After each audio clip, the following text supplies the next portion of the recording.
नमस्कार, मी श्रीधर कुलकर्णी। आज आपल्याला शेअर मार्केटमध्ये काय घडामोडी घडल्या या संदर्भात थोडक्यात माहिती सांगणार आहे। आज लोकसभा निवडणुकांचे निकाल लागले आहेत।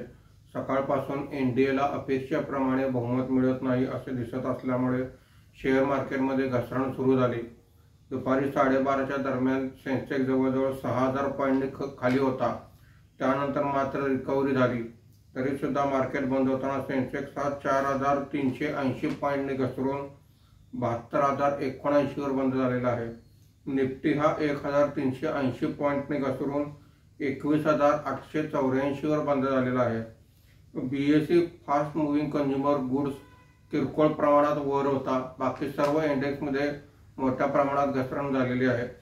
BSE PSU index 14.22%, BSE infra index 12.38%, BSE power index 12.10% खाली आहेत। बीएसई मिड कॅप इंडेक्स 6.53% आणि बीएसई स्मॉल कॅप इंडेक्स 6.79% खाली आहेत। आजच्या कामकाजामध्ये निफ्टीमध्ये वाढलेले मुख्य शेअर्स पुढील प्रमाणे आहेत।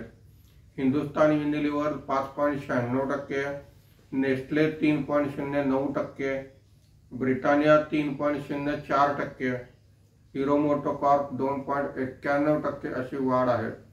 आज घसरलेले मुख्य शेअर्स पुढील प्रमाणे आहेत। अडाणी पोर्ट 21.15%, अडाणी एंटरप्राइजेस 19.31%, ओएनजीसी 16.83%, एनटीपीसी 15.45% अशी घसरण आहे। धन्यवाद।